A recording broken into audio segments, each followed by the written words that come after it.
My dear students, good afternoon everybody. Actually today we discuss about the topic magnetic Lorentz force.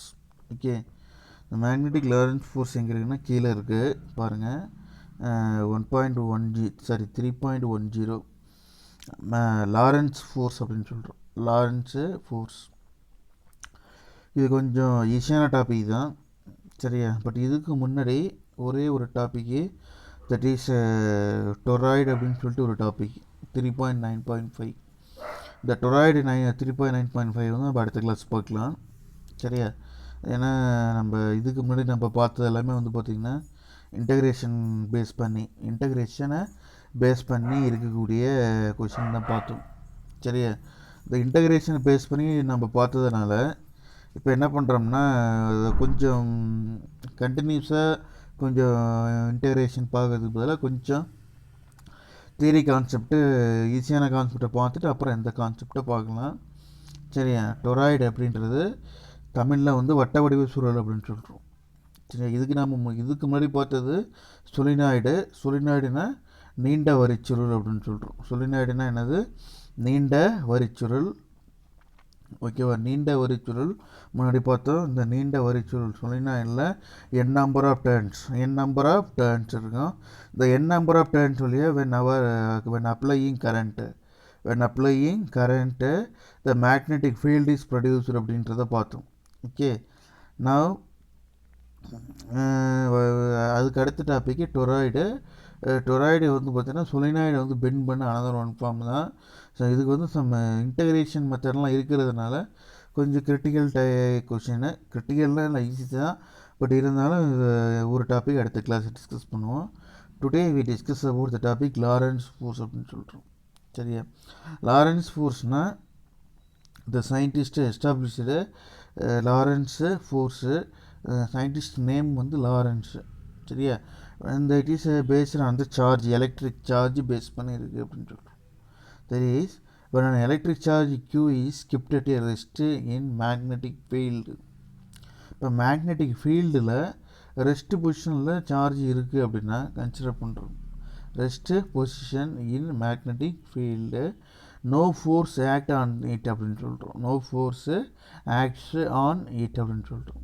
At the same time if the charges move in the magnetic field it experience a force. இந்த லைன்ஸை understand பண்ணிக்கிங்க. Magnetic ஃபீல்டை வந்து whenever the charge is placed in a magnetic field, என்ன ஆகுது? Initial at ரெஸ்ட்டில் இருக்குது. In case the force act on that, no force act on it அப்படின்னு சொல்கிறோம். At the same time the charges வந்து மூவ் ஆகுது. எங்கே? சேம் மேக்னெட்டிக் ஃபீல்டில் அப்படி மூவ் ஆச்சுன்னா இட் எக்ஸ்பீரியன்ஸ் ஏ ஃபோர்ஸ் அப்படின்னு சொல்கிறோம். This force is a different form, that is Coulomb force. Studied இல்லாட்டி நம்ம வந்து சார்ஜு வந்து பேஸ் பண்ணி different types of charges, positive charge, negative charge, ஆட்டோமேட்டிக்காக அங்கே என்ன ஆகும்? Attractive or repulsive force form ஆகும். That force is nothing but Coulomb force or கூலும்ஸ்லாம் நம்ம படிச்சிருக்கோம் இல்லையா? Here the charge is based on present in magnetic field. It moving means என்னது? It experience a force. That force is என்ன சொல்கிறோம்? Magnetic force அப்படின்றோம். This force is known as a magnetic force. It is given by formula F vector is equal to Q into V vector cross B vector அப்படின்னு சொல்கிறோம். F vector is equal to Q into V vector cross B vector. In general, if the charge is moving in both electric and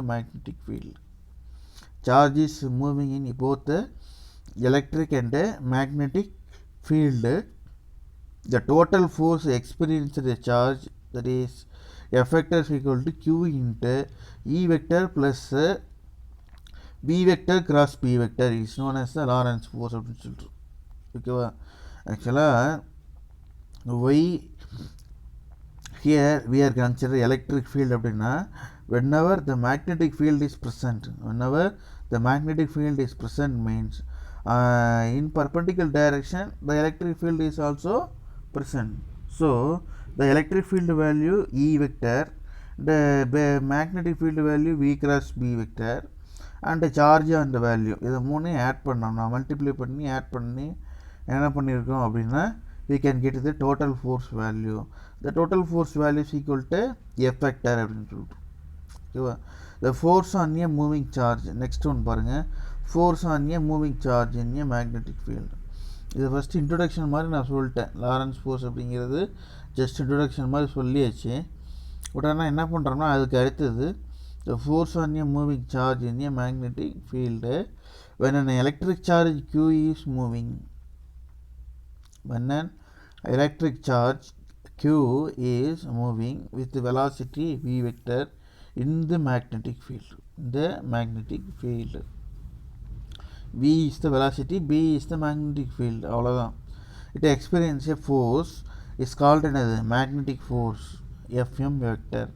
After careful experiments, the Lorentz deduced that force experienced by moving the charge in magnetic field.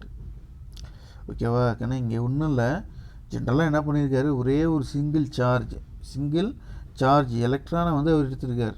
சரி, single charge எலக்ட்ரானை வந்து consider பண்ணுறாரு. இந்த சார்ஜை கொண்டு போய் எங்கே வைக்கிறாரு அப்படின்னா இது மாதிரி ஒரு மேக்னெட்டிக் ஃபீல்டு கன்சிடர் பண்ணுறோன்னு வச்சுக்கோ. சரியா, இந்த மேக்னெட்டிக் ஃபீல்டில் ஒரு பர்டிகுலர் பிளேஸில் வைக்கிறோம். அது எந்த ஆக்சிஸ்லேயும் தான் சார்ஜ். சரியா, இப்போ இங்கே வந்து நார்த் போல் அது மேக்னெட்டிக் ஃபீல்டு இருக்குது, இந்த மேலே சவுத் போல் அது மேக்னெட்டிக் ஃபீல்டு இருக்குது.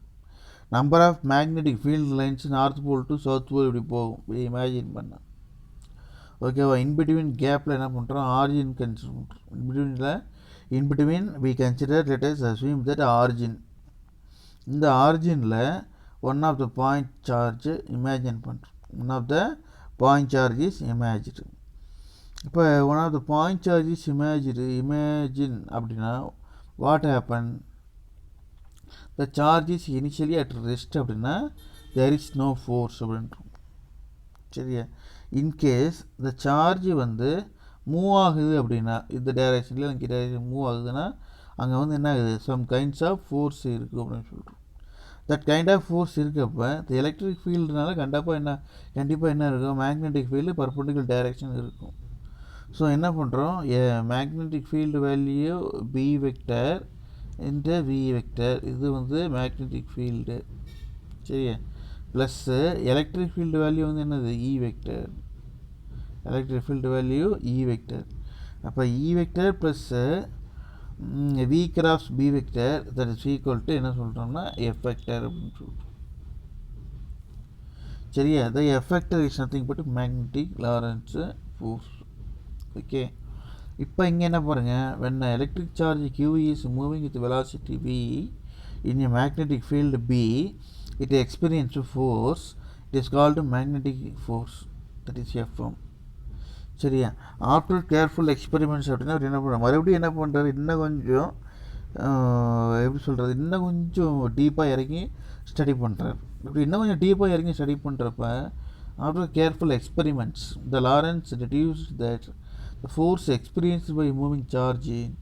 இப்போ மூவிங் சார்ஜ் இருக்கப்போ that is FM vector FM magnitude ஃபோர்ஸை கன்சிடர் பேஸ் பண்ணி that is FM vector equal to Q into V cross B vector அப்படின்னு சொல்லிட்டோம். அக்கார்டிங் டு இந்த வெக்டர் ப்ராடக்ட் பொறுத்த வரைக்கும் நம்ம வெக்டரில் ஃபார்முலா பார்த்துருக்கு இல்லையா, கிராஸ் இருந்ததுன்னா என்ன பண்ணணும், வி பி சைன் டீட்டான்னு போட்டலாம். ஓகேவா, இந்த கிராஸ் ப்ராடக்டை கேன்சல் பண்ணால் என்ன ஆகுது, விபி சைன் டீட்டான்னு போடலாம். ஸோ இந்த magnitude form FM equal to QV B sine theta அப்படின்னு சொல்லிட்டோம். This equation 3.55 and 3.56 imply. ஓகேவா, இந்த equation 3.55 and equation 3.56 imply that is அது என்ன சொல்லுது அப்படின்னா the Fm is directly proportional to the magnetic field B vector அப்படின்னு சொல்கிறோம். Fm is directly proportional to the magnetic field B vector. ஓகேவா, அதாவது from the formula next one, the Fm vector, that is force, is directly proportional to the velocity of the moving charge. This is also from the formula. அதாவது force value எதை base பண்ணியிருக்கு, directly proportional to the magnetic field B vector and directly proportional to the velocity of the vector. இப்போ velocity value change ஆச்சுன்னா என்ன ஆகும், force value change ஆகும். எதோட force, சார்ஜோட force. In case magnetic field value நம்ம இன்க்ரீஸ் பண்ணுறோம் அல்லது டிக்ரீஸ் பண்ணுறோம், ஹியர் ஆல்சோ என்ன ஆகும், ஃபோர்ஸ் வேல்யூ சேஞ்ச் ஆகும். எதோட ஃபோர்ஸு, மூவ் ஆகக்கூடிய சார்ஜ், மூவிங் கண்டிஷனில் இருக்கக்கூடிய சார்ஜு ஃபோர்ஸ் அப்படின்னு சொல்லிட்டு. ஓகே, இதெல்லாம் ஜஸ்ட் தியரி, ஈஸியான கான்செப்ட்டு, அதனால தான் சொல்கிறோம். Next one, the FM is directly proportional to the FM is directly proportional to the sine of the angle between the velocity of the angle velocity and magnetic field அப்படின்னு சொல்லிட்டு. சரியா, fm is directly proportional to sine of the angle between the velocity and magnetic field அப்படின்னு சொல்லிட்டு. Okay, next another one there. இப்போ இது third point பாருங்கள். The Fm, that is force on a magnetic field, is directly proportional to the sine of the angle அப்படின்னு சொல்லிட்டு.